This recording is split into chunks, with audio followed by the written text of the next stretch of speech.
श्रीमद् रामायणम्।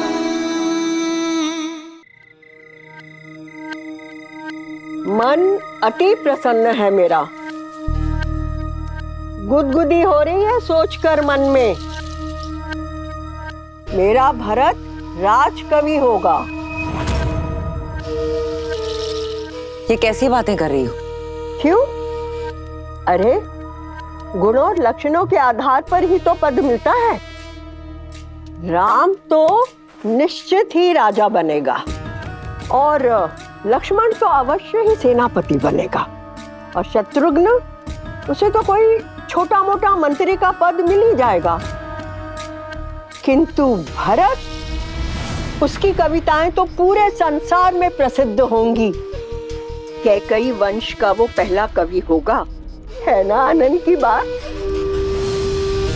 ऐसा कुछ नहीं है। भरत भी ऋषि वशिष्ठ से शिक्षा लेकर लौटा है। साहस और पराक्रम और वीरता में वो बिल्कुल अपने भाइयों जैसा है। रहने दो कैकई, इन हाथों से तुम्हें और युद्ध जीत को पाल पोस कर बड़ा किया है, और मैं एक दृष्टि में देखकर बता सकती हूँ कि किसमें सत्ता संभालने की क्षमता है और किसमें नहीं। और वैसे भी कैकई, जैसा तुम चाहती थी वैसा ही तो बनकर आया है तुम्हारा पुत्र, राम की छाया। किंतु कभी सोचा कि जब सूर्य सामने हो तो छाया को कोई नहीं देखता। बस मंत्रा, बस, अब एक शब्द और नहीं।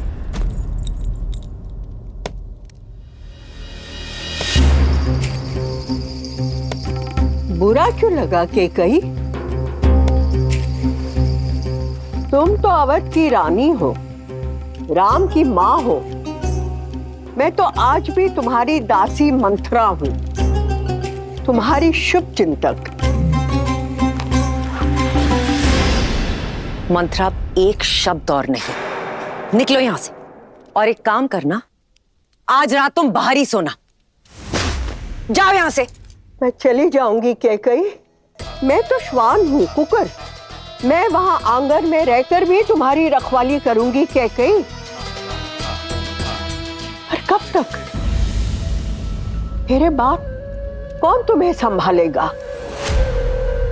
वो पुत्र जो राम की छाया बन गया है, या वो पति जो राम का दास है? मंत्रा, एक शब्द और नहीं। मंत्रा, निकलो अभी यहां से।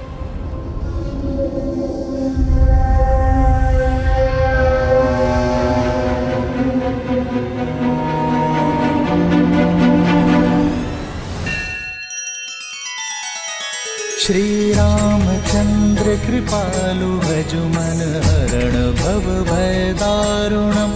नव कंज लोचन कंज मुख कर कंज पद कंजारुणम्। सिया राम, सिया राम, सिया राम, सिया राम। आदर्श और मर्यादा की है ये कथा महापावनम्।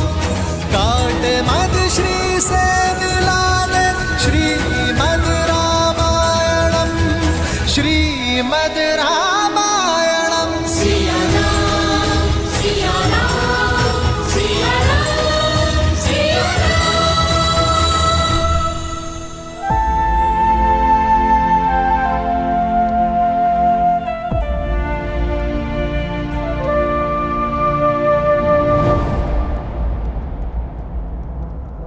जैसा तुम चाहती थी वैसा ही तो बनकर आया है तुम्हारा पुत्र, राम की छाया।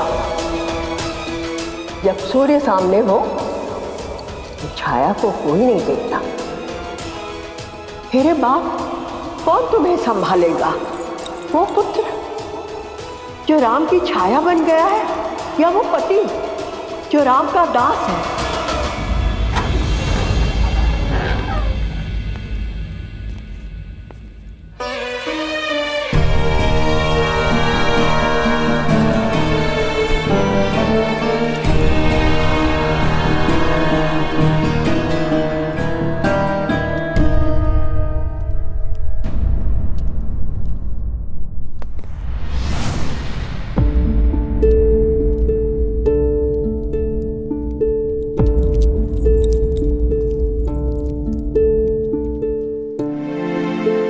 ऐसा पहले भी हो चुका है, किंतु तब आपके पुत्र आपके पास नहीं थे। अब तो आपके पुत्र आ गए हैं, अब क्यों नहीं सोए? वर्षों से प्यासी इन आंखों को तृप्त कर रहा हूं कैकेयी। किंतु तुम क्यों नहीं सोई? क्योंकि आज भी इनके भविष्य के सपने मेरी आंखों में है। महाराज, चलिए ना, उपवन में चलते हैं, थोड़ा भ्रमण करते हैं। चलिए ना।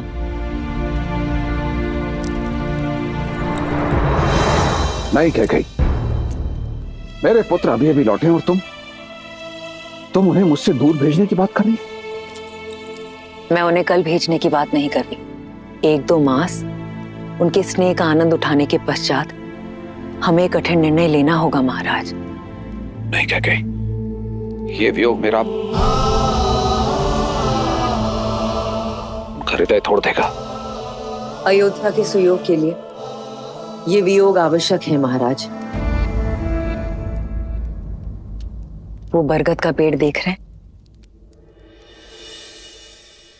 आपने ही उसे उसके पिता की छाया से दूर किया था ताकि वो पनप सके, किंतु अन्य पौधों का क्या?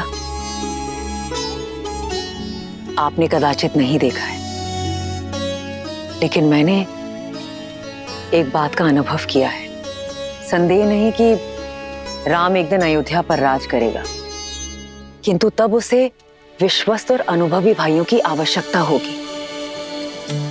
इस वक्त अति आवश्यक है कि हमारे सारे पुत्र राजकाज, सैन्य संचालन सीखें। राजनीति भी यही कहती है कि साम्राज्य के सभी पुत्रों को एक साथ एक स्थान पर नहीं होना चाहिए। आप जानते हैं मैं अपने पुत्रों से अत्यधिक प्रेम करती हूं, इसलिए चाहती हूं कि आप राम को राजकाज सिखाएं। भरत को मेरे भाई युद्धजीत के पास भेज दिया जाए तक्षशिला अभियान के लिए, लक्ष्मण को करुपदा और शत्रुघ्न को मधुपुर विजय के लिए। कैकेयी, तुम अपने पुत्र भरत की बात करो, मैं अपने अन्य पुत्रों को अपने से दूर कहीं नहीं भेजूंगा।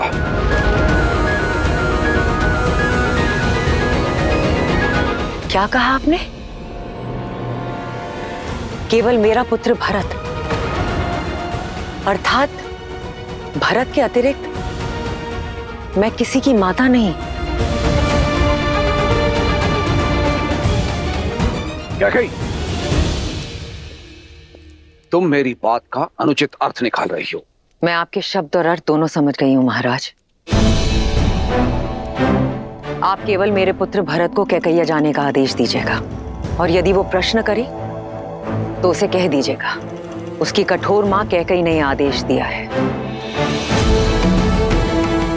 और हां, दर्पण दिखाने के लिए धन्यवाद महाराज। ये अनुभव करवाने के लिए कि मैं केवल भरत की माता हूं, राम की नहीं।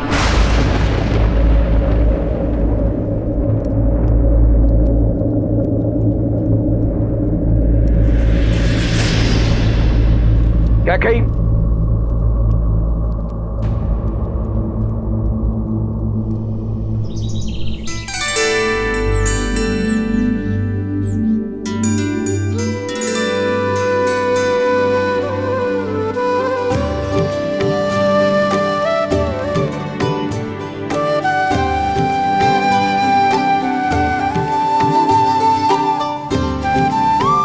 कुमार भरत, आपके लिए एक सूचना है।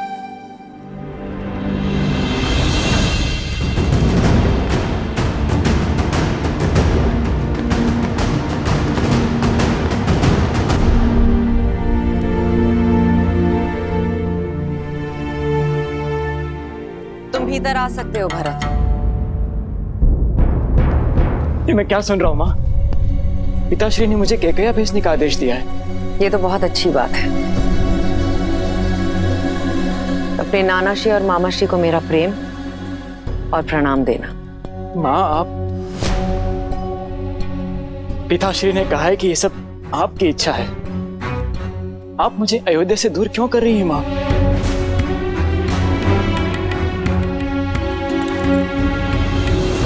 क्योंकि अपने भाई राम की छाया से दूर जाना आवश्यक है तुम्हारे लिए, अपने अस्तित्व को ढूंढने के लिए, स्वयं के लिए और राम के लिए। अपनी निर्दयता राम भैया पर मत थोपिए माँ। आपका द्वेष किससे है? राम भैया से या मुझसे? द्वेष? राम मेरा ज्येष्ठ पुत्र है, गर्व है वो मेरा। और तुम्हें मैंने अपनी कोख से जन्मा है, अस्तित्व हो तुम मेरे। भूल कर भी कभी मत सोचना कि मैं अपने पुत्रों से द्वेष कर सकती हूं, परंतु अपने स्वार्थ के लिए, अपने प्रेम के लिए, उनके भविष्य को कभी दांव पर नहीं लगा सकती। देखो स्वयं को भरत, कैसे टूटे हुए लाचार दिख रहे हो। देखो मुझे, तुम अयोध्यापति नरेश दशरथ के पुत्र हो, अश्वपति के नाती हो, उन कैकेयी के भरत हो, राम के भाई हो तुम। यदि मेरे ये सब कहने के पश्चात भी तुम्हें लगता है कि मेरी दृढ़ता, मेरा स्वार्थ है और मैं निर्दयी हूं और इस कारण तुम मुझसे घृणा करना चाहते हो, तो मुझे ये भी स्वीकार है भरत।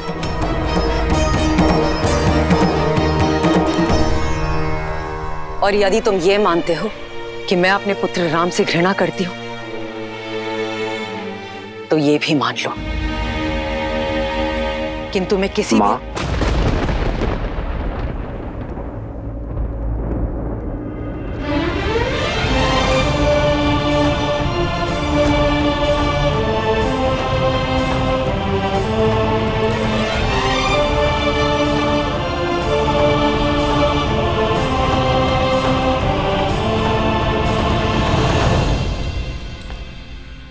राम, मेरा कहने का वो तात्पर्य नहीं था।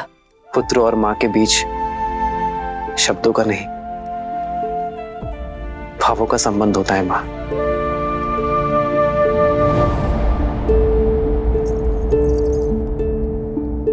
और ये बात मेरा भोला भरत भले ही ना समझे, पर मैं अच्छे से समझता हूं।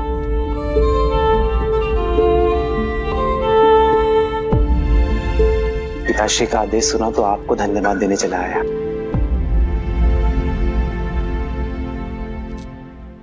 मां ने जो बात कही है वो मैं कब से अनुभव कर रहा हूं भरत, और तुम्हारा आत्मविश्वास बढ़ाने का प्रयास भी किया है मैंने, पर कभी सफल नहीं हो पाया। जानते हो क्यों? क्योंकि मैं भाई हूं।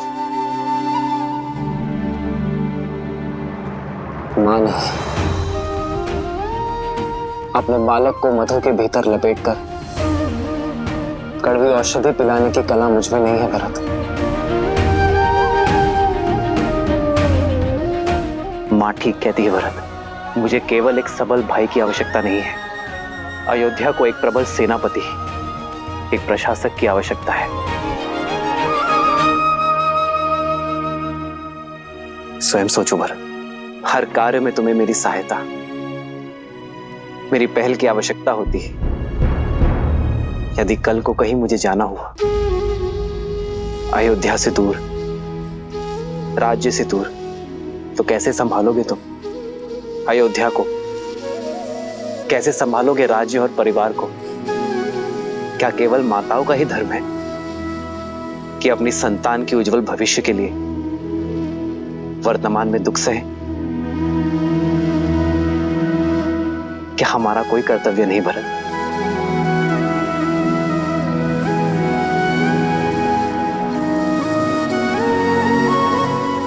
मेरी मां मुझसे कभी घृणा, कभी द्वेष कर ही नहीं सकती,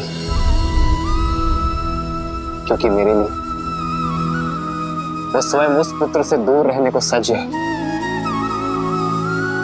जिसे उन्होंने जन्म दिया।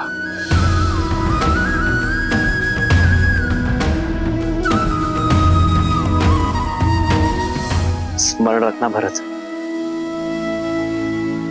पुत्र को पुत्र हो सकता है,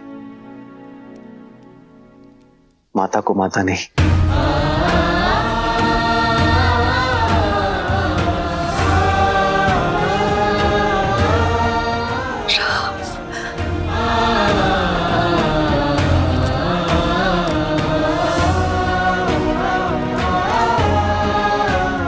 मुझे क्षमा करना माँ, मैं जाने को सज्ज हूं।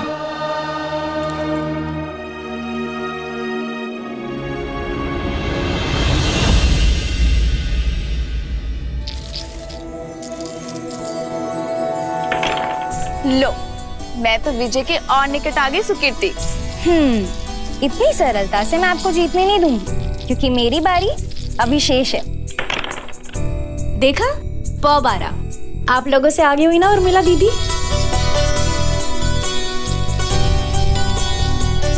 पर सब मुझसे पीछे ही हो।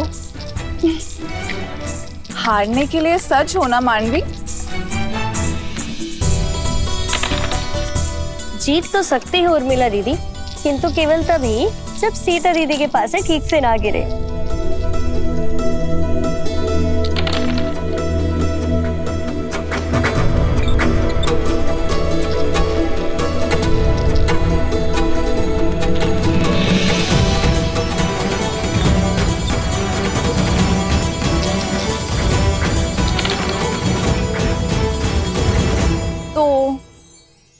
मैं तो हार गई और मैं जीत गई। देखा सीता दीदी, आप फिर से जानबूझ के हार गई ना।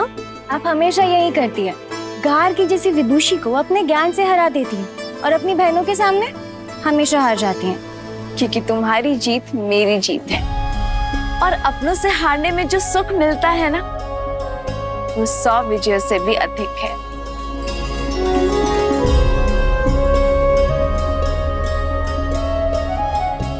पिताश्री,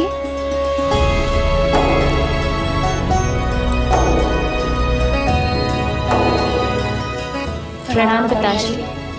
दीर्घायु भव। मुझे सीता से कुछ एकांत में बात करनी है।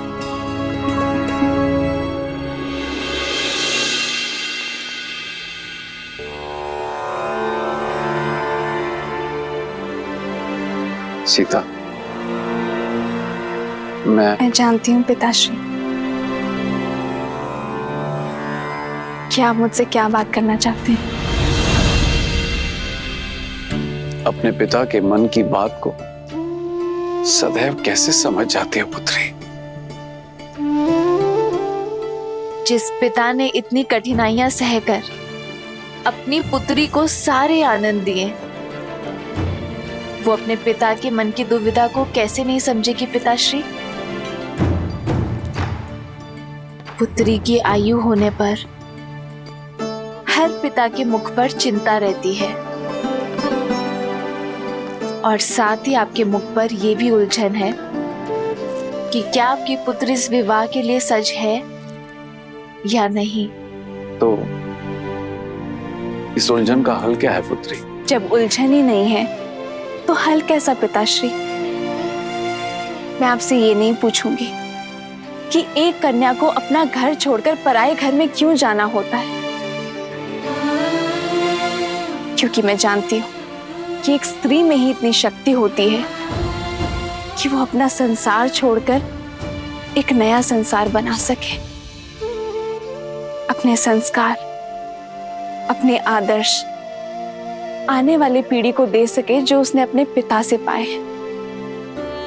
पिताश्री, संसार समझता है कि स्त्री का कोई एक घर नहीं होता, जहां जन्मी वो मायका और जहां जाती है वो ससुराल। परंतु पिताश्री, मेरा मानना है कि कन्या सौभाग्यशाली होती है, क्योंकि उसके एक नहीं 2-2 घर होते हैं। जहां जन्म लेती है उनसे नाता जुड़ा रहता है, और जहां जाती है उन्हें भी अपना बना लेती है।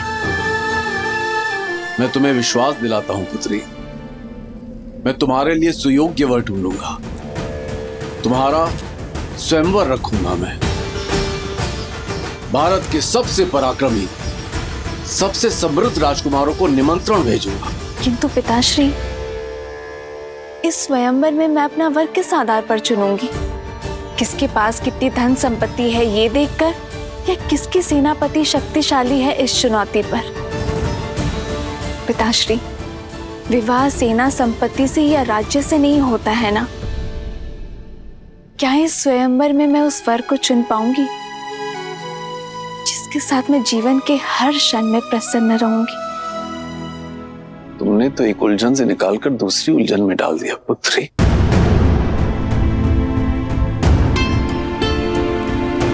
माता, कुछ अति महत्वपूर्ण होने वाला है। पिताश्री ने शीघ्र बुलाया है।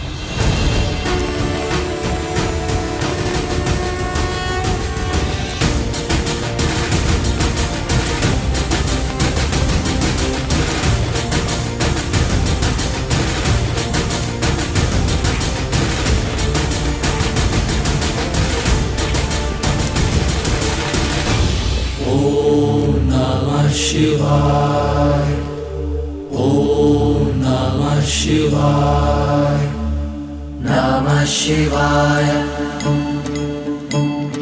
नमः शिवाय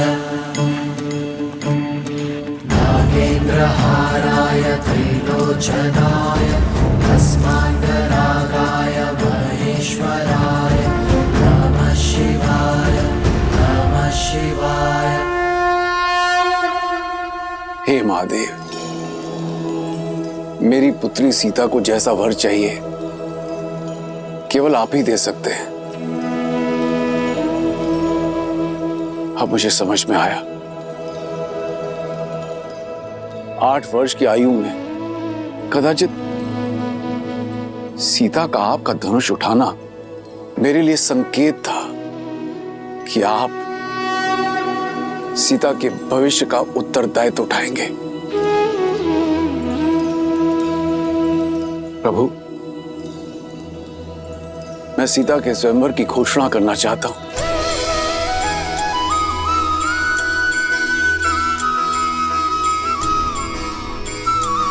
वर का चयन आपकी शक्ति और आपके न्याय का प्रतीक आपका महाधनुष पिनाक होगा।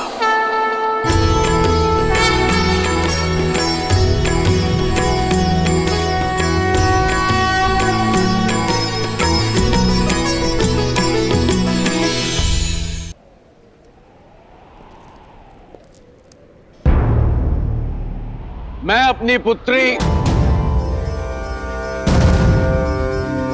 सीता के स्वयंवर की घोषणा करता हूं।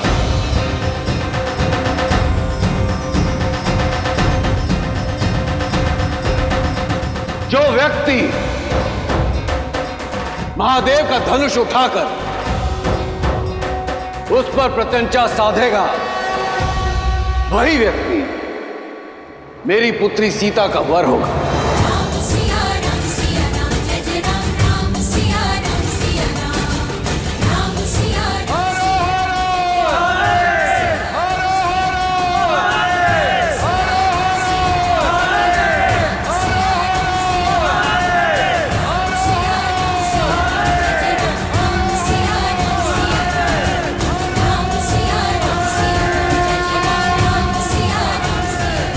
जनक ने सीता के लिए वर ढूंढने का उत्तरदायित्व आप पर छोड़ दिया है प्रभु।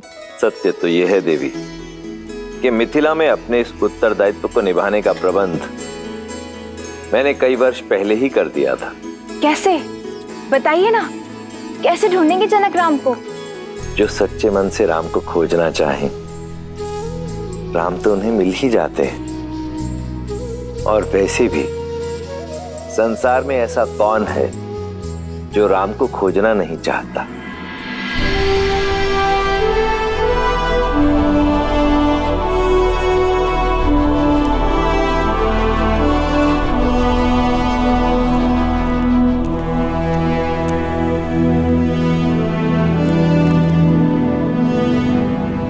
प्रणाम प्रणाम पिताश्री।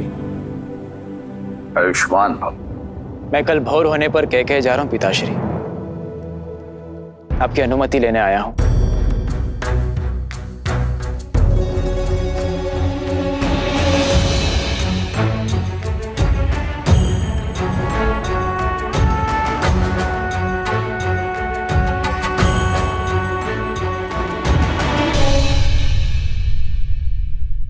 और शत्रुघ्न, तुम कहां जाने के लिए सज्ज हो? पिताश्री, भरत भैया को मेरी आवश्यकता होगी और फिर मेरा भी मन है कि मैं मामा के देश का भ्रमण कराऊं। शत्रुघ्न का निर्णय अच्छा है पिताश्री। 1 से 2 सदा श्रेष्ठ होते हैं। यदि आपका मन हो तो मैं जाऊं पिताश्री।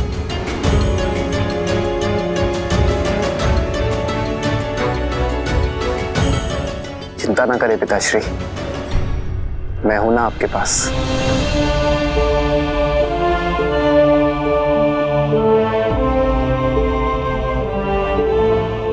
अनुमति है।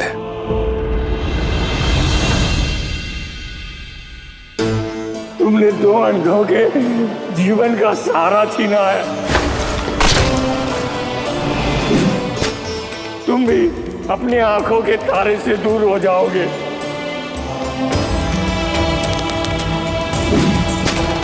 अपने धर्म रक्षक पुत्र के वियोग में तरस तरस कर मरोगे तुम।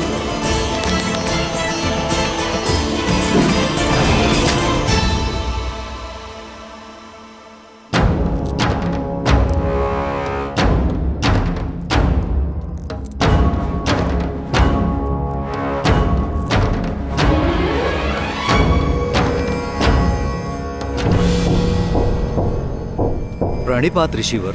आपके महाराज दशरथ कहाँ हैं? मुझे उनसे भेंट करनी है, शीघ्र, अतिशीघ्र। परंतु ऋषिवर, आपका परिचय? आर्य, आप इतनी रात्रि में क्या कर रहे हैं आर्य? अभ्यास। प्रयास कर रहा हूं कि अपने आप को युद्ध के लिए सज्ज रखूं।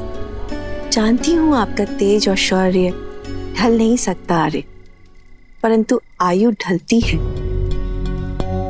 अब राम का समय है।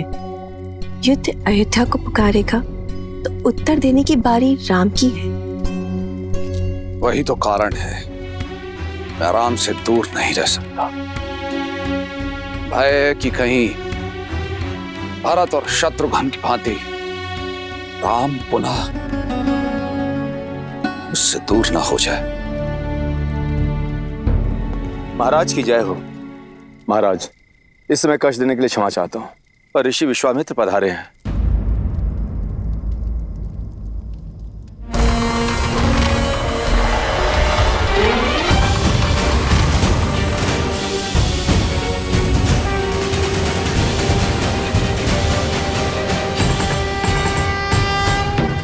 अयोध्या की भूमि पर आपके चरण पड़े, अयोध्या धन्य हुई।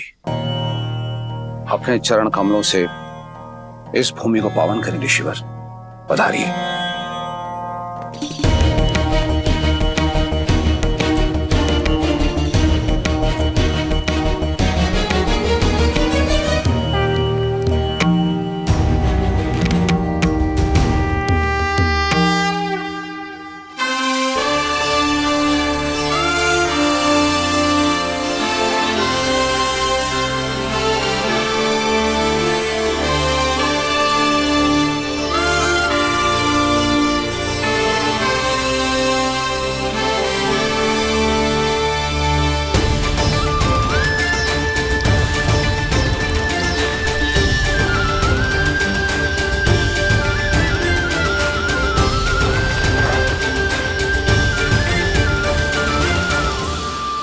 ऋषिवर, मेरा पुत्र अभी अभी शिक्षा प्राप्त करके लौटा है, इसे आशीर्वाद दें।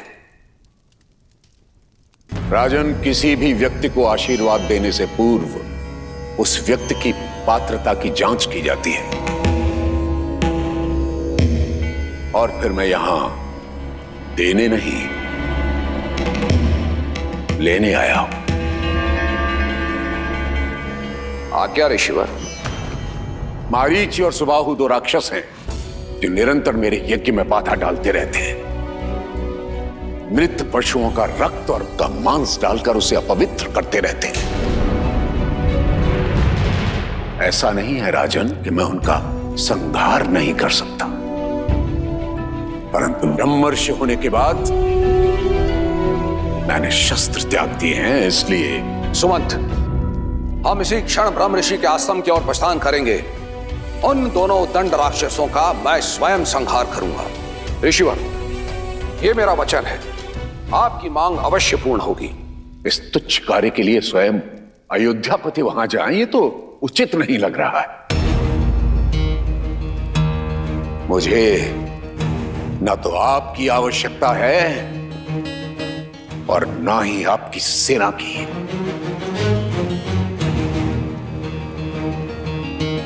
तो ऋषिवर, मैं और क्या दे सकता हूं?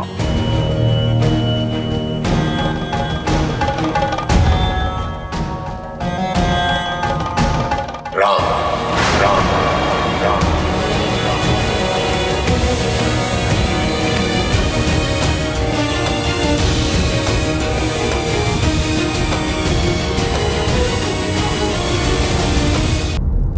राजन, आप अपने पुत्र के लिए आशीर्वाद चाहते थे और मैं सहायता। आप राम मुझे दे दीजिए, दोनों की इच्छाओं की पूर्ति हो जाएगी। किंतु ऋषिवर, मेरा राम, वो तो बालक है अभी। तो यूं समझिए कि उस बालक के बड़े होने का समय आ गया। किंतु मेरे राम को तो युद्ध का अनुभव ही नहीं है ऋषिवर। राजन, अनुभव युद्ध करने से होता है, और फिर जो शिक्षा आदरणीय ब्रह्मर्षि वशिष्ठ ने उसे दी है, उसकी परीक्षा भी हो जाएगी।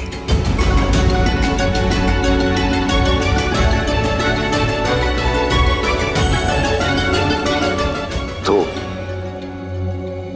ऋषिवर, मैं राम को अपनी सेना में सम्मिलित कर लेता हूं। ये तो ठीक रहेगा ना? राजन, क्या मैंने अपनी बात स्पष्ट नहीं की? मुझे आप नहीं, राम चाहिए।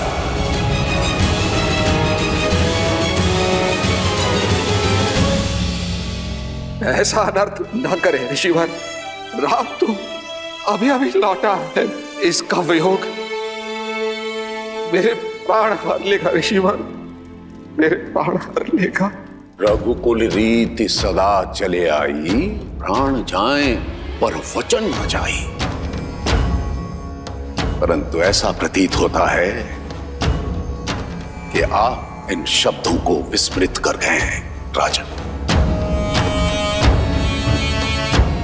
प्राणों की इतनी ही चिंता है तो रघुकुल की वचनबद्धता का ढिंढोरा क्यों पीटते हैं अयोध्यापति? विश्वास नहीं होता कि आप महान राजा हरिश्चंद्र के वंशज हैं, जिसने अपना सब कुछ त्याग दिया था अपने शब्दों का मान रखने के लिए। पहली बार अयोध्या ने निराश किया।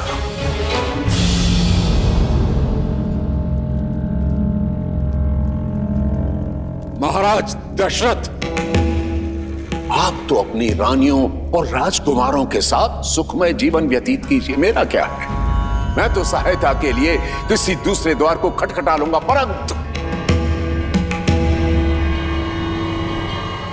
आज के बाद कभी मत कहिएगा प्राण जाए पर वचन न जाए। ऋषिवर, हरि ब्रह्मर्षि,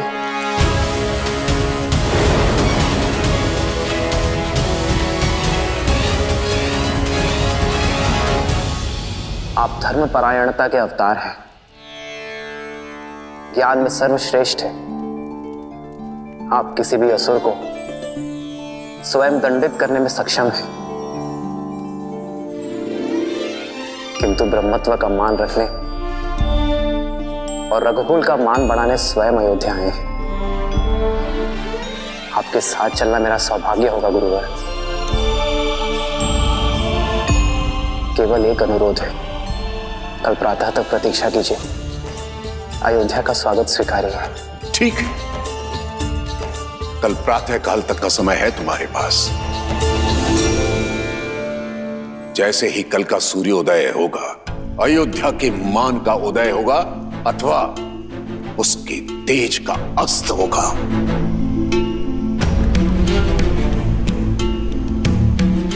आचार्य।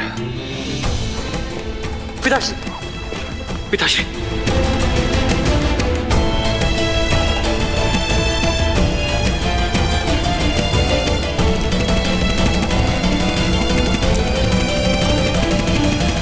प्रणाम गुरुदेव।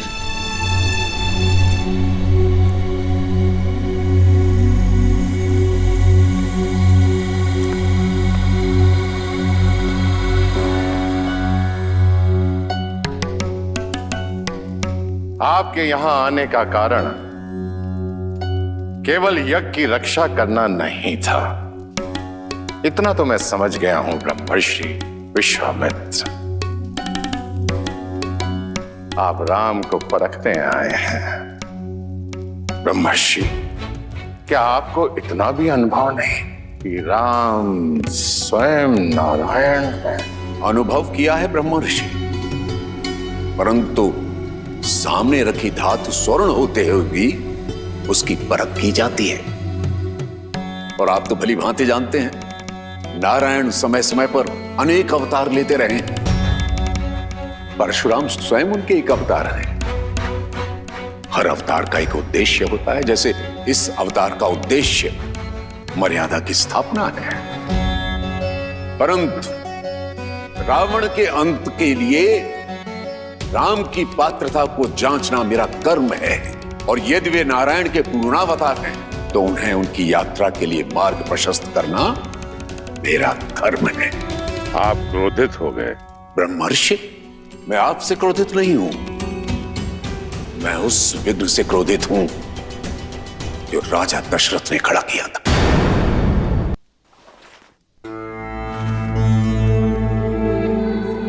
सेवकों, राजवैद्य को सूचित करो कि तुरंत आए।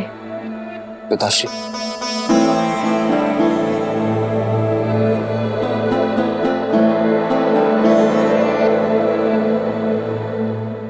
आपका स्वास्थ्य सदा ठीक रहता है पिताश्री।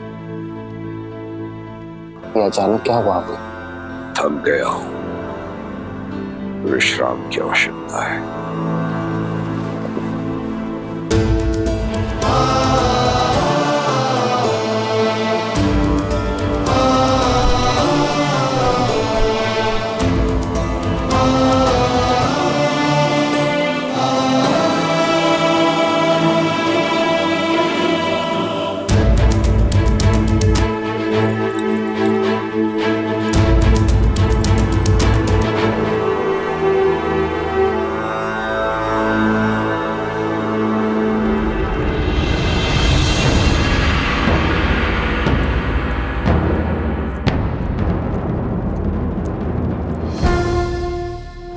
प्रणाम आचार्य। महाराज दशरथ की ठीक नहीं है आचार्य, कोई कुंठा है उनके मन में। तुम्हें क्या प्रतीत होता है? ऐसा क्या है? यही प्रश्न मुझे आपसे करना है आचार्य। पिताश्री का ऐसा व्यवहार मैंने कभी नहीं देखा। एक ऋषि को उसकी मनचाही सहायता देने में इतना संकोच क्यों? मैंने पहले भी कई बार अनुभव किया है आचार्य। पिताश्री हम लोगों से दूर होने की बात से ही सिहर जाते हैं। जो व्यक्ति देवासुर संग्राम से नहीं डरा, वो अचानक दो राक्षसों से अपने पुत्र के सामने की बात को लेकर भयभीत क्यों है? आपने तो उन्हें बालपन से पाला है, उन्हें शिक्षित किया है। मेरी माताओं से अधिक आपने उन्हें निकट से देखा है। एक पुत्र होने के नाते मेरा यह कर्तव्य है आचार्य कि मैं अपने पिताश्री के मन के भय को दूर कर सकूं। बोलिए आचार्य, उनके भय का कारण क्या है? भय के बिना प्रेम निभता नहीं है, पर प्रेम ही सबसे बड़े भय का कारण है। उनका भय तुम हो राम, तुमसे बिछड़ने का भय है जो तुम्हारे पिता को दुर्बल बना देता है। उन्हें मोह है राम अपनी संतान से, विशेषकर तुमसे राम। आप तो आचार्य हैं, उनके पिता समान, उनके गुरु भी आप ही हैं, तो क्या आप उन्हें इस व्यथा से दूर नहीं कर सकते? कई बार रोग का कारण ही उसकी औषधि होता है राम। दशरथ का रोग भी तुम हो और निदान भी भय की काट विश्वास होता है राम। अब देखना है कि राम अपने पिता को वो विश्वास दिला पाता है या नहीं। प्रश्न दशरथ के धर्म का नहीं, राम के कर्म पर है।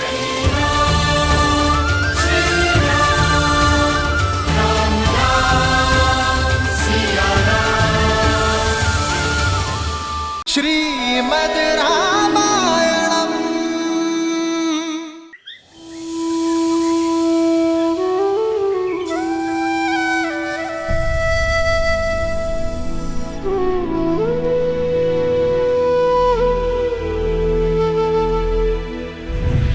तुम भी अपनी आंखों के तारे से दूर हो जाओगे, अपने धर्म रक्षक पुत्र के वियोग में तरस तरस कर मरोगे तुम। मुझे आप नहीं, राम चाहिए, राम चाहिए।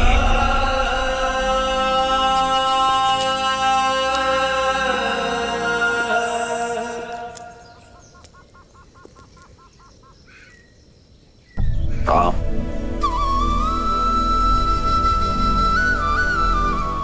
मैं आपसे नहीं पूछूंगा पिताश्री कि आपको क्या हुआ है, क्योंकि आपकी व्यथा मैं समझता हूं। ये जान के प्रसन्नता हुई कि तुम मेरी व्यथा समझते। किंतु ब्रह्मर्षि विश्वामित्र एक पिता से नहीं, एक राजा से सहायता मांगने आए थे पिताश्री। मत भूलो कि राजा होने के साथ साथ मैं एक पिता भी हूं। क्या राजा होने का यह अर्थ है कि मनुष्य अपने पिता होने की भावना को बिठा दे? क्या एक मनुष्य होना मेरा अपराध है? क्या मेरा पिता होना अपराध है? यदि तुम मेरे स्थान पर होते तो राजा बनते या पिता? मैं एक पिता का धर्म निभाता पिताश्री। अपने पुत्र को परीक्षा की आग में भेजता ताकि वो और सुदृढ़ होकर निकले। किंतु राम, तुम जिनसे युद्ध करने जा रहे हो वो राक्षस हैं। और जिनके लिए युद्ध कर रहे हैं वो ब्रह्मर्षि विश्वामित्र है पिताश्री। मैंने उनकी कथाएं सुनी है पिताश्री, जो एक राजा होकर एक ब्रह्मर्षि बन सकने जैसा तप कर सके, जो किसी को स्व शरीर स्वर्ग भेजने का सामर्थ्य रखते हैं। उनके साथ सुरक्षा का कैसा भय पिताश्री? जिनके पास असंख्य दिव्यास्त्र हैं, वो पूरा संसार छोड़कर यदि यहाँ आपके पुत्र को लेने आए हैं तो अवश्य ही कोई कारण होगा पिताश्री।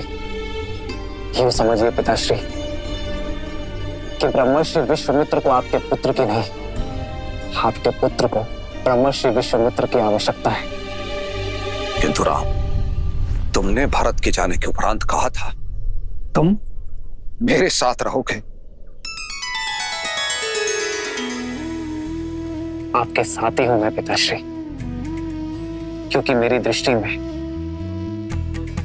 महाराज दशरथ धर्म और वचन का दूसरा नाम है और मैं उस नाम के साथ हूं।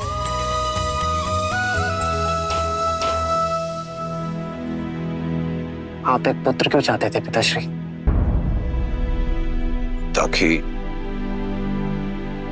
अयोध्या को उसका उत्तराधिकारी दे सकूं, अपने पूर्वजों को तर्पण अर्पित करने वाला दे सकूं। तो यदि आज आपने मुझे ब्रह्मर्षि विश्वामित्र के साथ जाने से रोका, रघुकुल का वचन तोड़ा, तो क्या मैं अयोध्या का राज्य संभालने योग्य कहलाऊंगा पिताश्री? अपने पूर्वजों का मान घटाने के बाद,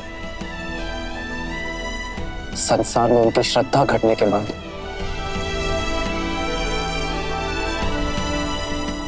क्या मैं उनका श्राद्ध कर पाऊंगा पिताश्री? मैं आपका पुत्र हूं पिताश्री, मेरा धर्म है आपका आदेश मानना, पर आप रघुवंश के राजा हैं। चयन की दुविधा आपकी होगी और आदेश भी आपका ही होगा कि क्या मैं ब्रह्मर्षि विश्वामित्र का सहायक बन के विदा लूंगा, या यही अयोध्या का मान,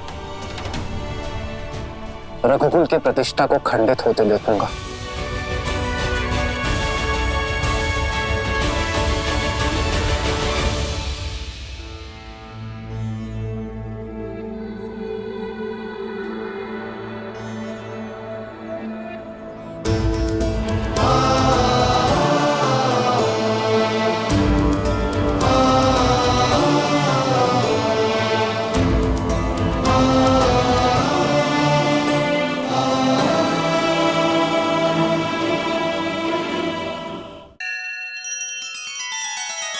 श्री रामचंद्र कृपालु भजुमन हरण भव भय दारुणम नव कंज लोचन कंज मुख कर कंज पद कंजारुणम। सिया राम सिया राम सिया राम सिया राम। आदर्श और मर्यादा की है ये कथा महापावनम, काट मद श्री से मिला दे श्रीमद् रामायणम, श्रीमद् रामायणम। सिया राम सिया राम सिया राम सिया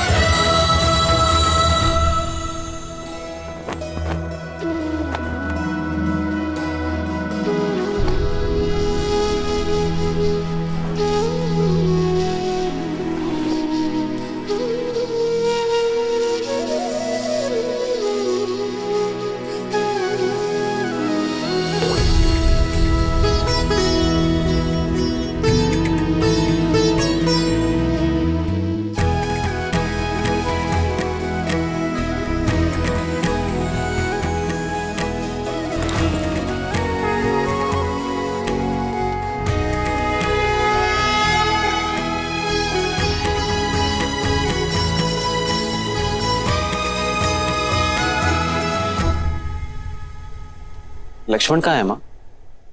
क्या वो अपने बड़े भाई को विदा करने नहीं आएगा? वो तुम्हारे लिए अस्त्र और शस्त्र लेने गया है पुत्र।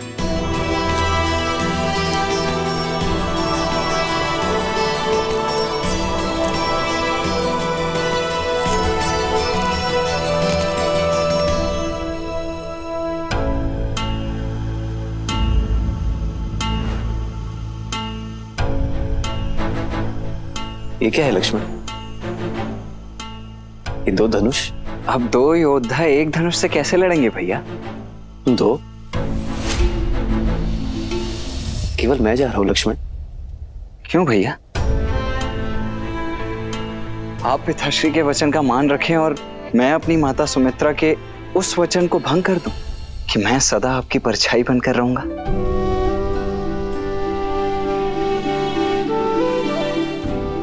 नहीं भैया, मैं तो सदा आपके साथ ही रहूंगा। लीजिए।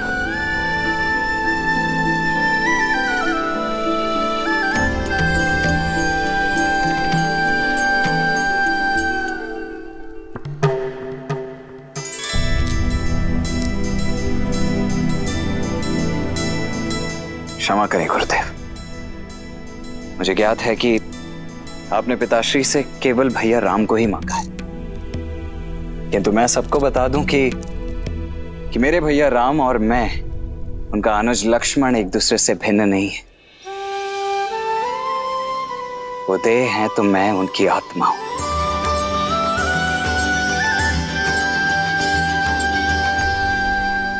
उद्दंडता के लिए क्षमा चाहता हूँ, किंतु आत्मा के बिना देह आपके किसी काम की नहीं।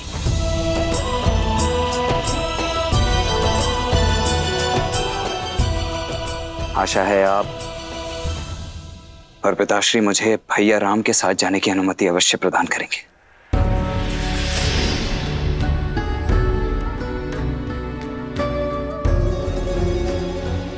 देखकर ही प्रतीत होता है कि लक्ष्मण अपने बड़े भैया का कवच है। राम तो युद्ध के लिए मेरे साथ जा रहा है, परंतु उसका कवच उसके साथ जाएगा अथवा नहीं, ये निर्णय और ये चयन दोनों ही मात्र आपके होंगे।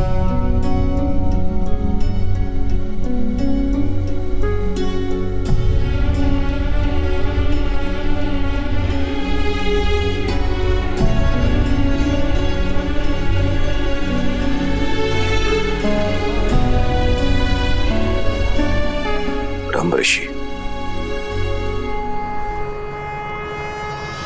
मैं अपने दोनों पुत्र नहीं, अपने प्राण आपको सौंप रहा हूं। आज से आप ही इनके माता पिता हैं।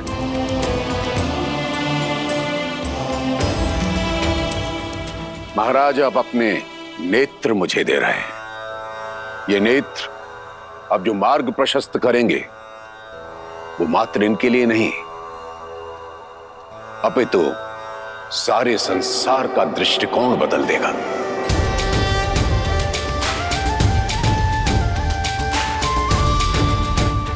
आप निश्चिंत रहें,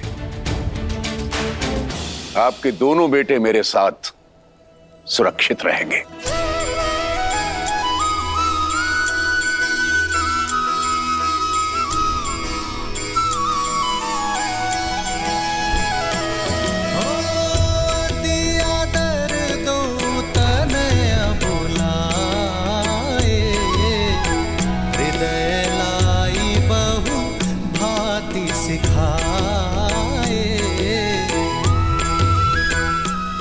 पिताश्री का ध्यान रखना मां।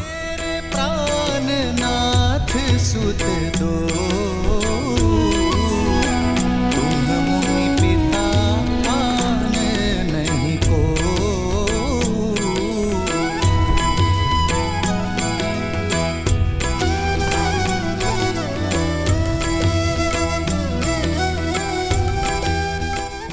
मैं लक्ष्मण का ध्यान रखूंगा सुमित्रा मां।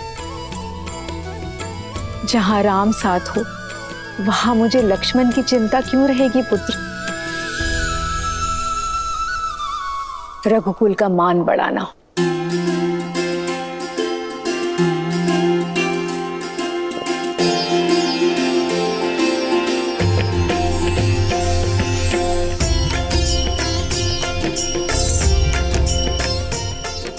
जय बाबा।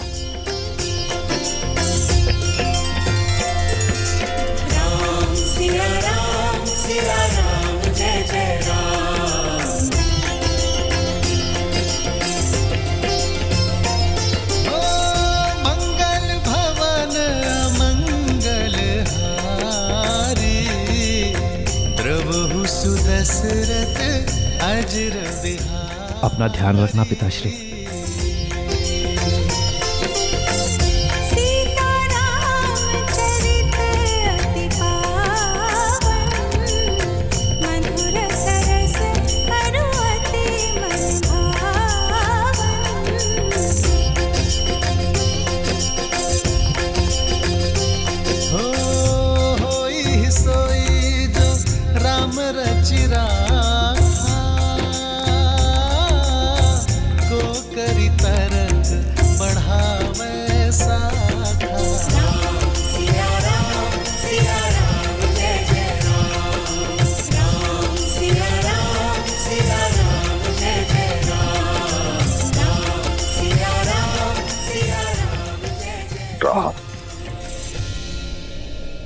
मैं तुम्हारी प्रतीक्षा करूंगा पुत्र,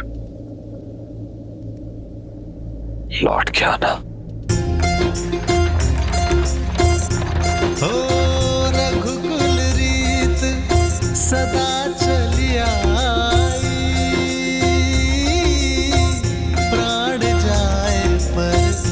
बचन न जाई। राम सिया राम जय जय राम, राम सिया राम जय जय राम। नानाश्री और मामाश्री को उनके ज्येष्ठ भांजे का प्रणाम कहना भरत।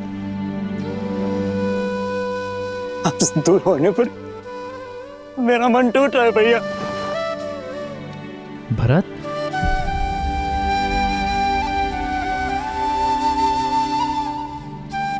शांत हो जाओ भरत। भरत, मेरा मन गर्वित है भरत। मेरा छोटा भाई पहली बार कोई उत्तरदायित्व मेरे बिना उठाने जा रहा है। शत्रुघ्न जी भैया, अपना और भरत का ध्यान रखना। प्रस्थान करो भरत। लक्ष्मण,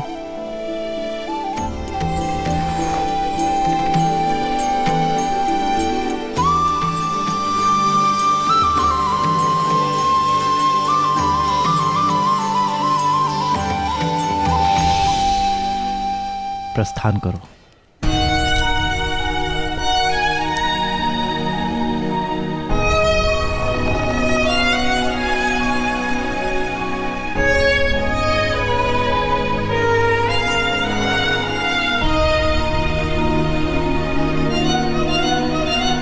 भैया, ऋषि विश्वामित्र के साथ जाने के लिए परिवार से विदा लेते समय तो आपने तनिक भर का भी विचार नहीं किया, किंतु भरत भैया और शत्रुघ्न से विदा लेते समय आपकी दृष्टि उनसे हट ही नहीं रही। कर्तव्य के पथ पर विदाई भी सुख देती है लक्ष्मण। अपने छोटे भाई को बड़ा होते देखने का आनंद तुम्हें भी लेना चाहिए। प्रसन्न हो जाओ, आज पहली बार तुम मेरे साथ चल रहे हो बिना भरत के।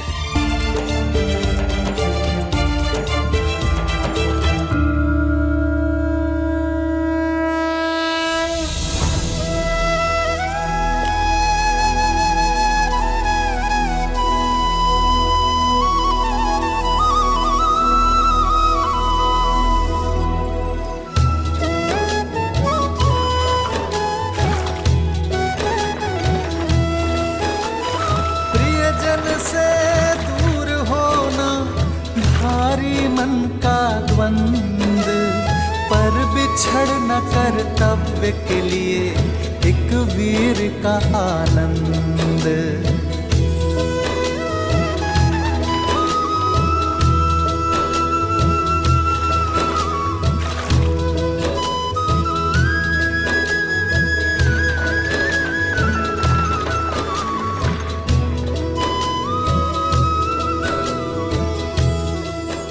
जीवन अचानक ऐसे मोड़ पर क्यों ले आता? वर्षों के उपरांत संतान की प्राप्ति हुई, किंतु उसके बाद 8 लंबे वर्षों तक मेरे पुत्र शिक्षा प्राप्ति हेतु मुझसे दूर चले, लौट के आए,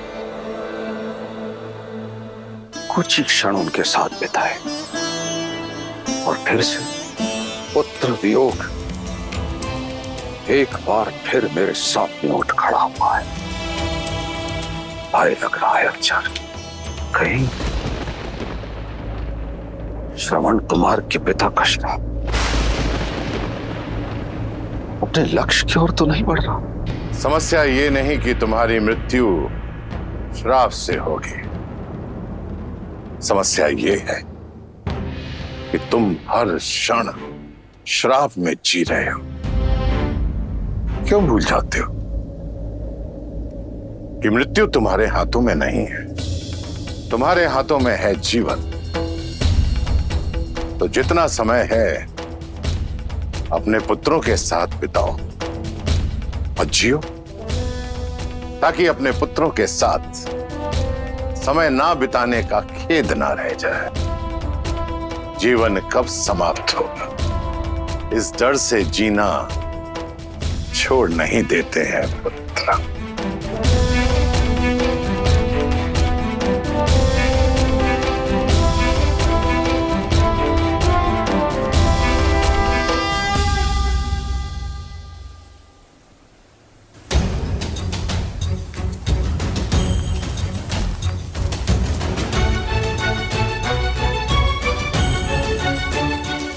भैया भैया सुनिए ना, आपको ज्ञात है क्या हम जा कहाँ रहे हैं?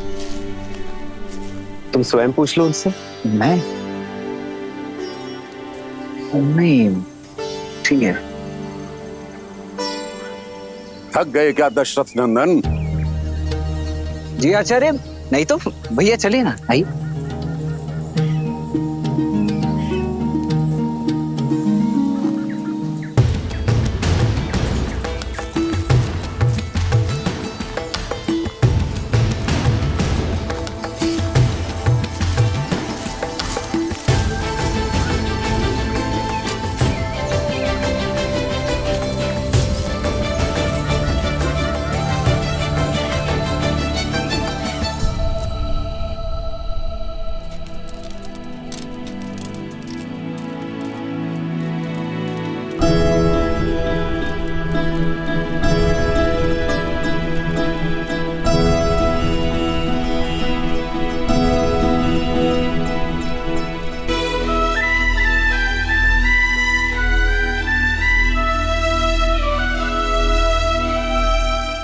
भैया पूरे दिन भर तो हम चलते रहते हैं और रात्रि को पहरा देने के लिए जागते रहते हैं। ना भोजन है ना जल है। ये गुरुदेव हमसे चाहते क्या है? कोई कारण अवश्य होगा लक्ष्मण। यदि कार्य सरल होता तो गुरुवर इतनी दूर चलकर अयोध्या नहीं आते।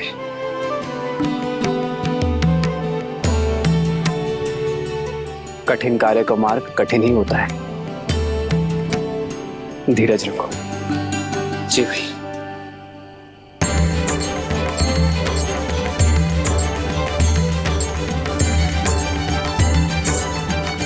गुरुदेव,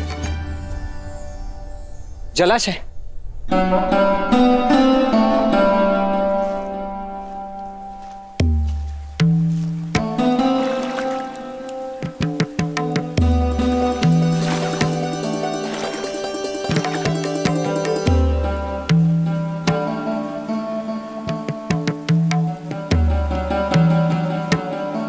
जल पीने योग्य है।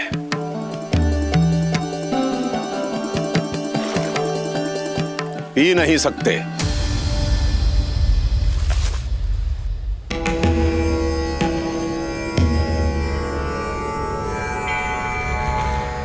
क्षमा कीजिए गुरुदेव, किंतु कारण क्या ये कोई परीक्षा है? परीक्षा और परिस्थिति बताकर नहीं आते लक्ष्मण। मैं तुम दोनों को जिस कार्य के लिए लेकर आया हूं वो कार्य बड़ा ही दुष्कर है। देखना चाहता हूं कि तुम इस कार्य को सिद्ध करने में सक्षम हो अथवा नहीं। असुरों के साथ युद्ध कई दिनों तक चल सकता है।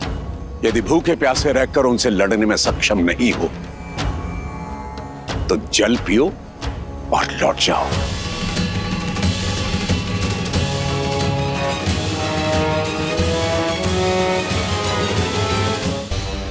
वे असुर हैं। भूख और तृष्णा पर उनका वश नहीं है। उनके शरीर को भूख लगती है तो वो चोरी करते हैं, छीनते हैं, लूटते हैं और अपने मन की भूख और तृष्णा को वे अपराध करके शांत करते हैं। इसका अर्थ समझते हो? समझा गुरुवर। यदि हम भी उनके जैसे ही दोषी हैं तो हम उन पर विजय नहीं पा सकते। इसलिए हमें अपनी भूख और तृष्णा पर वश पाना होगा, यही ना? हम सज्ज है आचार्य। मेरा लक्ष्मण बहुत बली है, बहुत सहनशील है। आपका भाव नहीं समझ पाया, इसलिए दुष्टता कर बैठा। इसे क्षमा करे गुरुवर। जी गुरुदेव, मैं आपको आश्वासन देता हूं कि मैं भूख और प्यास दोनों सहन करने के लिए सज्ज हूं। शरीर की भूख को शारीरिक बल और परिश्रम से शांत किया जा सकता है लक्ष्मण, परंतु मन की तृष्णा को मिटाने के लिए मन में करुणा जागृत करनी होती है। अपनी इंद्रियों को वश में रखना पड़ता है। कर पाओगे?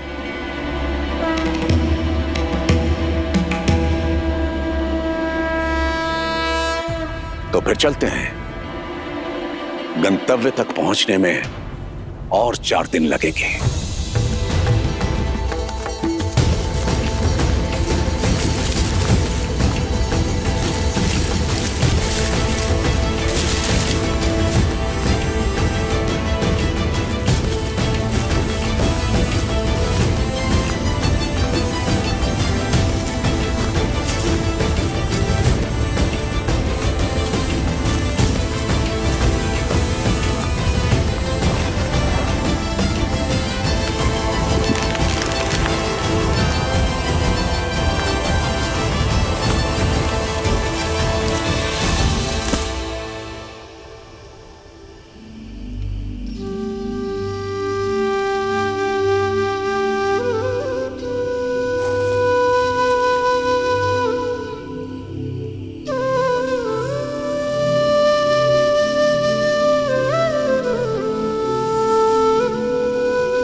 विश्वामित्र के साथ श्री राम और लक्ष्मण अपनी यात्रा पर आगे बढ़ रहे थे और मिथिला में समय सीता के स्वयंवर की ओर बढ़ रहा था।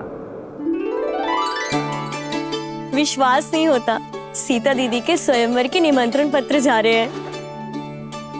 सोचा भी नहीं था ना, बचपन का साथ अचानक क्यों ही। सीता दीदी हमारे बिना रह लेंगी? माँ भी तो अपना मायका छोड़कर यहाँ रहती है ना, क्या वो प्रसन्न नहीं?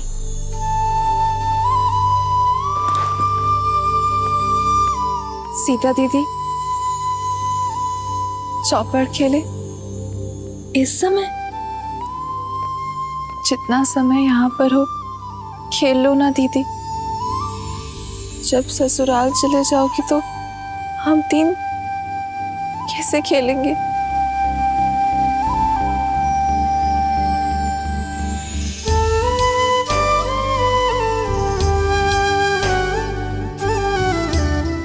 अरे चलो चौपड़ खेलते, चलो।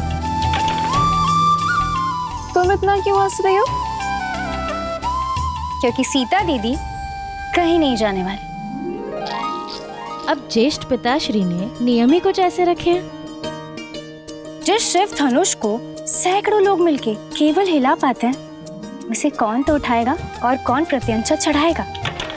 तर्क तो उचित है, पर फिर सीता दीदी ने कैसे उठा लिया था? हाँ दीदी बताओ ना, जब आपने शिव धनुष उठाया था तो क्या था आपके मन में? नहीं जानती, बस इतना स्मरण है कि मेरे मन में ना तो कोई भय था और ना कोई भार।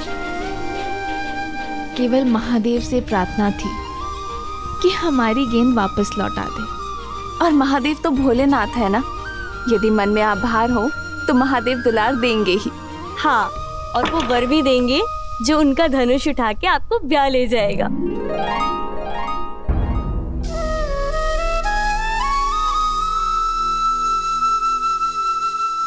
वैसे संपूर्ण भारत से राजकुमार आने वाले हैं, तो तुम तीनों भी सोच लो कि तुम्हें कैसा वर चाहिए। क्या पता मेरे साथ साथ तुम्हारी खोज की भी अंत हो जाए। कितना अच्छा होगा ना यदि ऐसा हो तो। जैसे हम चारों बहनें आज जीवन यहाँ रही हैं, वैसे ही हम चारों का विवाह एक साथ हो, एक ही घर में। हाँ, तब तो हम प्रतिदिन चौपड़ खेलेंगे। हाँ, इससे उत्तम तो और कुछ हो ही नहीं सकता। लो, मैं तो सच में जीत गई। कितना शुभ संकेत है ना। यदि महादेव ने चाहा तो हम चारों बहनें आनंद से ऐसे ही एक ही घर में रहेंगी। कितना शुभ मन है ना सीता का। हर एक के मन में आशा जगा देती है। ऐसी गुणवान स्त्री को तो श्री राम ही मिलेंगे ना। यहीं तो भाग्य अपना खेल खेलता है देवी। ऐसा हो यह आवश्यक नहीं, क्योंकि एक और कन्या भी थी जिसकी सोच देवी सीता जैसी ही पवित्र थी, अत्यंत गुणी भी थी, परंतु उसके प्रारब्ध में कुछ और ही लिखा था। कौन? महान शिल्पकार मयासुर की पुत्री मंदोदरी।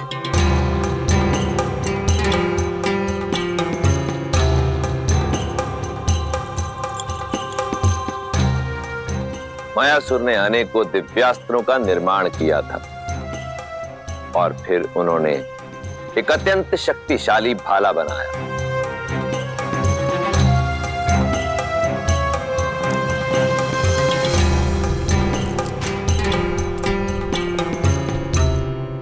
बड़ा तेजवान और दृढ़ भाला बनाया है पिताश्री।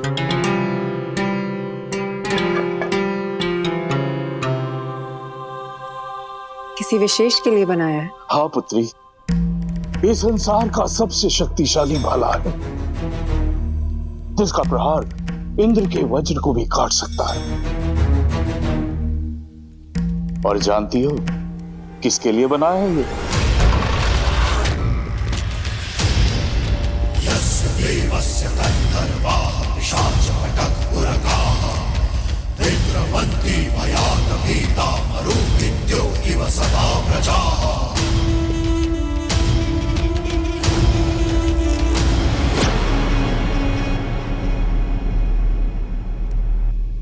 तुम?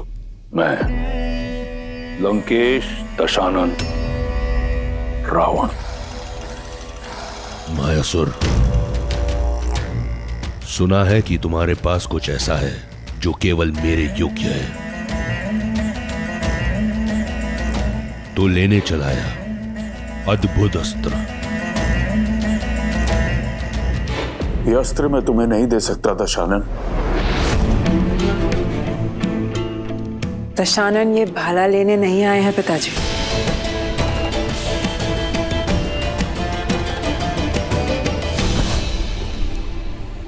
अद्भुत, जैसा सुना वैसा पाया। आंखों में तेज, वाणी में दृढ़ता, रूप में ज्वाला और बुद्धि में पैनापन।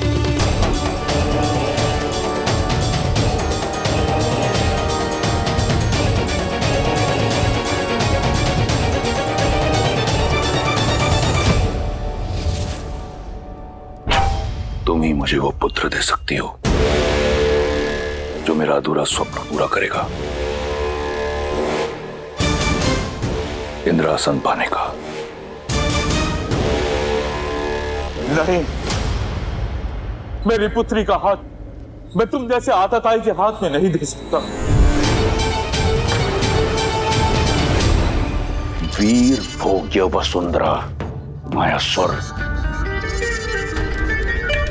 जिसके पास बल है उसी का आज उसी का कल है, और दशों दिशाओं में दशानन से अधिक बली कोई नहीं।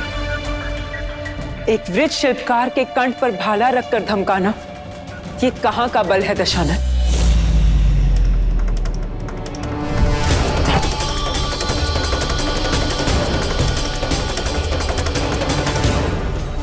भय नहीं लगता तुम्हें रावण के समक्ष ये सुर साधते हुए?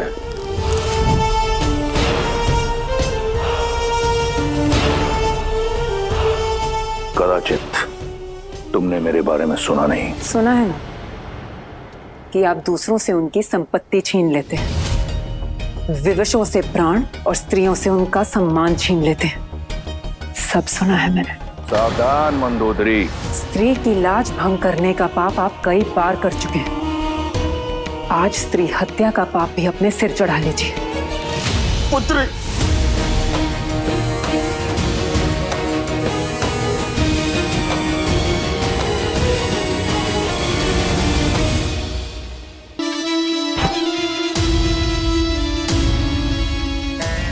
प्राण नहीं लूंगा तुम्हारे। सुंदर स्त्रियों के प्राण नहीं लेते, उनके लिए प्राण न्यौछावर किए जाते हैं। मायासुर, तुम्हारी पुत्री मेरी हुई, और ये भाला मैं भेंट स्वरूप स्वीकार करता हूं। शस्त्र छीना जा सकता है दशानन, पर साथ मांगा जाता है। समान नहीं हूं मैं, सम्मान से एक सज्जन बनकर मेरे पिताश्री से मेरा हाथ मांगिए।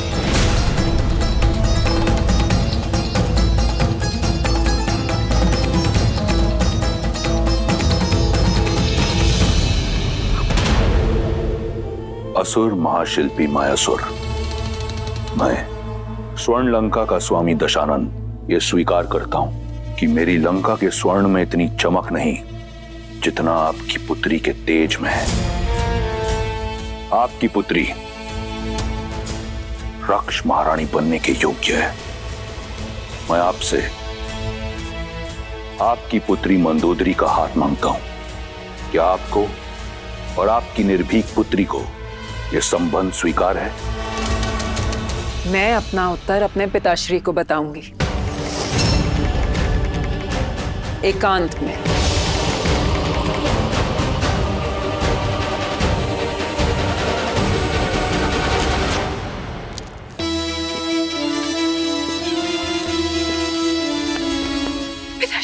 पिताश्री उठे, उठे पिताश्री। पुत्री, तुम ऐसा नहीं कर दशानन सकती। है वो पिताश्री, वो चाहे तो सब कुछ नष्ट कर कर हमें बलपूर्वक यहाँ से ले जा सकते हैं। इससे अच्छा होगा कि हम सम्मान के साथ जाएं। अपने पिता की रक्षा के लिए तुम अपने जीवन का मार्ग एक पापी के साथ चुनोगी? कैसी आपदा है? नहीं पिताश्री, ये आपदा नहीं, अवसर है। किसी को कीचड़ से निकालने के लिए उसका हाथ थामना पड़ता है। असुरों का सुर साधने के लिए ये त्याग मुझे करना होगा। रावण को मार्ग पर लाना असंभव है। जानती हूं, मैं वर्तमान तो बदल नहीं सकती पिताश्री, पर भविष्य तो संवार सकती हूँ। दशानन की संतान को, असुरों की आने वाली पीढ़ी को मार्ग तो दिखा सकती हूँ। असुरों की आने वाली पीढ़ी धर्म पर चले, इतना प्रयास कर सकती हूँ पिताश्री। मुझे आज्ञा दीजिए पिताश्री।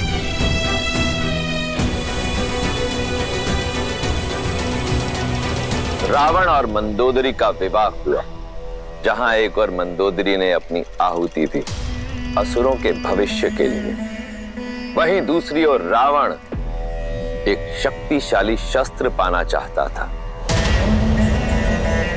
रावण को पूर्ण विश्वास था कि उसके तेज और मंदोदरी की पवित्रता का संगम उसे एक बलशाली पुत्र देगा,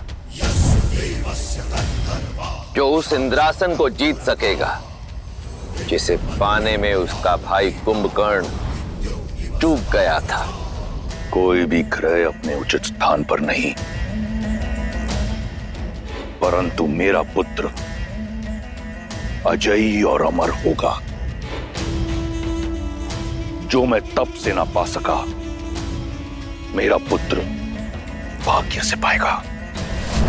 जो भी ग्रह नक्षत्र की स्थिति प्रतिकूल है, उन्हें अनुकूल होना होगा।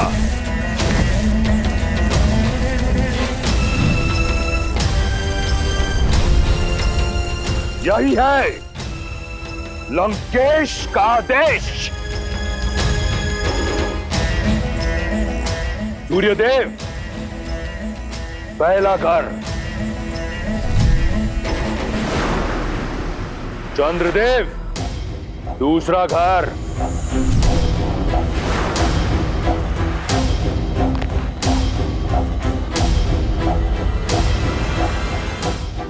रावण ने अपने बल और भय के प्रताप से सभी ग्रहों को अपने पुत्र की कुंडली में अनुकूल परिस्थिति में आने के लिए विवश कर दिया।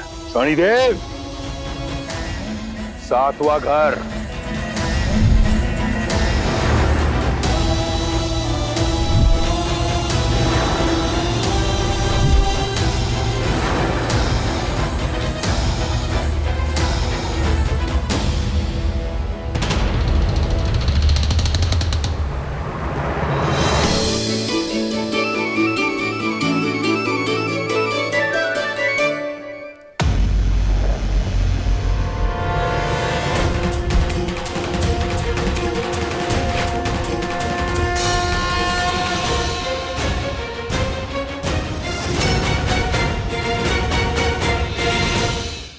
शनि मेरी आज्ञा का उल्लंघन करके 8वें घर में चले गए तुम।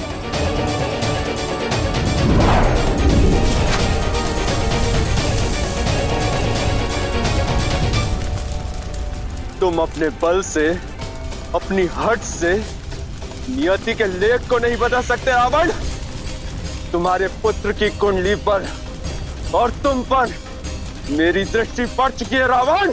मूर्ख, कदाचित अपनी कुंडली जांच कर नहीं आए तुम आज।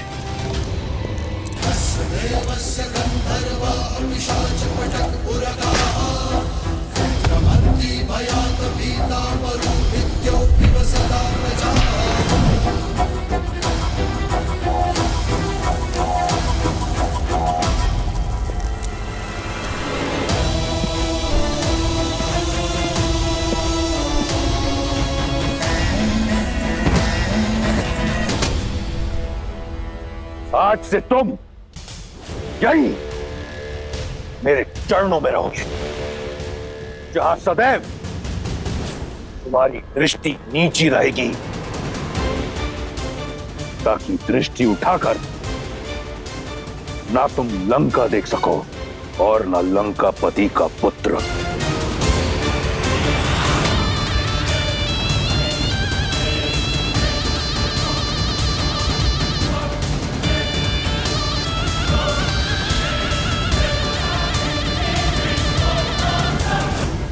अर्थात रावण ने सदा के लिए शनि को बंदी बना लिया। भ्रम था उसका, क्योंकि इस बार रावण का सामना कर्म फलदाता शनि के साथ होने वाला था, और शनिदेव की दृष्टि कभी चूकती नहीं। रावण वर्षों से उन्मत्त कि शनि की दृष्टि लंका पर नहीं पड़ी, परंतु वो ये भूल गया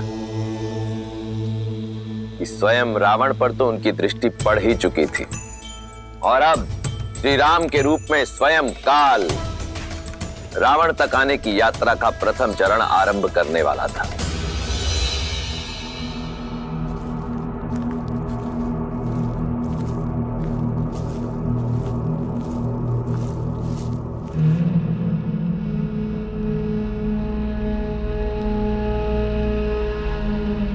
बड़ा ही भयावह वन है ये। यहाँ का वातावरण ही बता रहा है कि अवश्य ही राक्षसों का गढ़ होगा ये। राक्षसों का नहीं लक्ष्मण, राक्षसी का।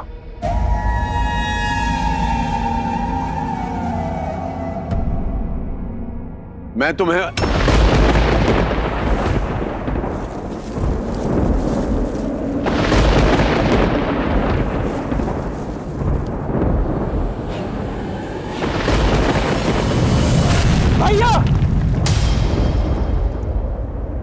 कौन आया है मेरे वन में?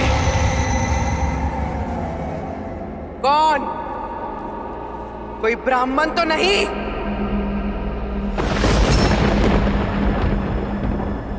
ब्राह्मण? मैंने चेतावनी दी थी कि मेरे वन में ऋषियों का आना मना है।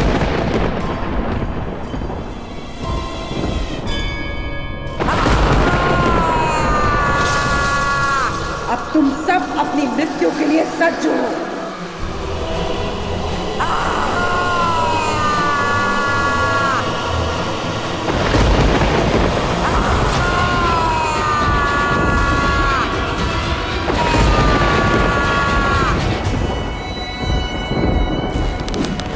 भैया, प्रहार की आज्ञा दीजिए।